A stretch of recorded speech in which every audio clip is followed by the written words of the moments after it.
안녕하세요. 잇 바이블입니다. 오늘 묵상할 하나님의 말씀은 요한복음 5장 19절에서 29절까지의 말씀입니다. 먼저 오늘 말씀을 읽겠습니다. 예수께서 그들에게 말씀하셨다. 내가 진정으로 진정으로 너에게 말한다. 아들은 아버지께서 하시는 것을 보는 대로 따라할 뿐이요. 아무것도 마음대로 할 수 없다. 아버지께서 하시는 일은 무엇이든지 아들도 그대로 한다. 아버지께서는 아들을 사랑하셔서 하시는 일을 모두 아들에게 보여주시기 때문이다. 또한 이보다 더 큰 일들을 아들에게 보여주셔서 너희를 놀라게 하실 것이다. 아버지께서 죽은 사람들을 일으켜 살리시니 아들도 자기가 원하는 사람들을 살린다. 아버지께서는 아무도 심판하지 않으시고 심판하는 일을 모두 아들에게 맡기셨다. 그것은 모든 사람이 아버지를 공경하듯이 아들도 공경하게 하려는 것이다. 아들을 공경하지 않는 사람은 아들을 보내신 아버지도 공경하지 않는다. 내가 진정으로 진정으로 너희에게 말한다. 내 말을 듣고 또 나를 보내신 분을 믿는 사람은 영원한 생명을 가지고 있고 심판을 받지 않는다. 그는 죽음에서 생명으로 옮겨갔다. 내가 진정으로 진정으로 너희에게 말한다. 죽은 사람들이 하나님의 아들의 음성을 들을 때가 오는데 지금이 바로 그때이다. 그리고 그 음성을 듣는 사람들은 살 것이다. 그것은 아버지께서 자기 속에 생명을 가지고 계신 것 같이 아들에게도 생명을 주셔서 그 속에 생명을 가지게 하여 주셨기 때문이다. 또 아버지께서는 아들에게 심판하는 권한을 주셨다. 그것은 아들이 인자이기 때문이다. 이 말에 놀라지 말아라. 무덤 속에 있는 사람들이 다 그의 음성을 들을 때가 온다. 선한 일을 한 사람들은 부활하여 생명을 얻고 악한 일을 한 사람들은 부활하여 심판을 받는다. 예루살렘의 유대인들은 본격적으로 예수님을 핍박하기 시작합니다.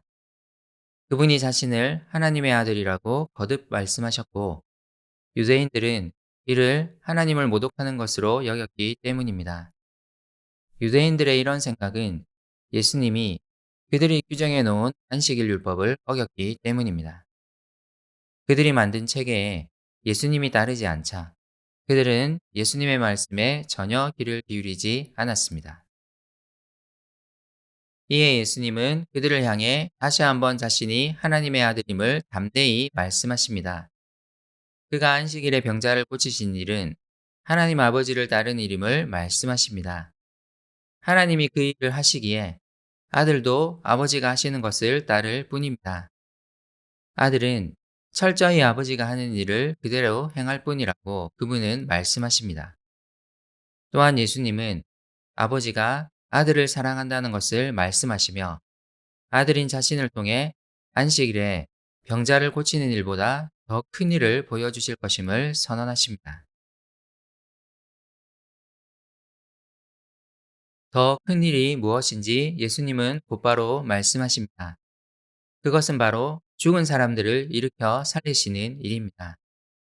예수님은 이 말씀을 통해 그분이 부활의 주체가 되실 것임을 말씀하십니다.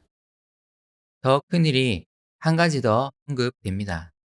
그것은 하나님이 세상을 심판하시는 권세를 아들에게 맡기셨다는 것입니다. 하나님은 이런 권세를 가진 그의 아들을 세상에 보내셨습니다.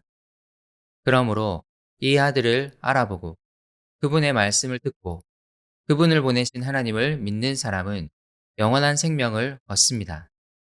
심판의 권세가 아들에게 있기에 아들을 믿는 자들은 심판을 받지 않고 생명을 얻게 됩니다. 예수님은 계속해서 말씀하십니다. 생명의 주인이신 하나님이 이 생명의 권세를 그의 아들에게 주셨습니다.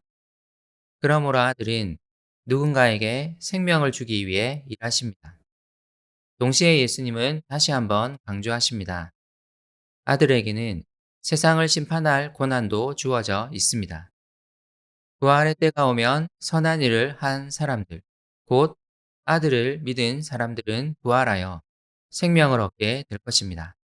하지만 악한 일을 한 사람들, 곧 아들을 받아들이지 않은 사람들은 부활하여 심판을 받게 될 것입니다.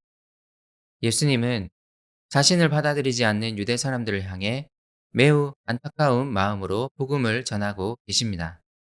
심판을 이야기하고 계시지만 그들이 생명을 얻기를 간절히 바라고 계십니다. 오늘 본문에서 강조되는 두 단어는 생명과 심판입니다. 사람에게 생명을 주시는 분도 예수님이고 사람을 심판하시는 분도 예수님이십니다. 하지만 예수님은 사람들이 빛으로 오신 그분을 믿고 참 생명을 얻기를 바라십니다. 유대 사람들이 그분을 죽이려 음모를 꾸미고 있지만 예수님은 간절한 마음으로 다시 한번 그들을 향해 자신에 대해 증언하십니다. 우리도 복음을 증언해야 합니다. 예수님만이 생명을 주실 수 있음을 증언해야 합니다. 사람에게 생명을 주고자 하시는 주님의 간절한 마음을 우리 역시 품을 수 있기를 소망합니다. 함께 기도합시다. 주님은 자신을 반대하며 핍박하는 사람들을 포기하지 않으셨습니다. 다시 한번 그들에게 복음을 전하시고 그들을 품으셨습니다. 생명을 주고자 하시는 주님의 간절한 마음을 저도 담고 싶습니다.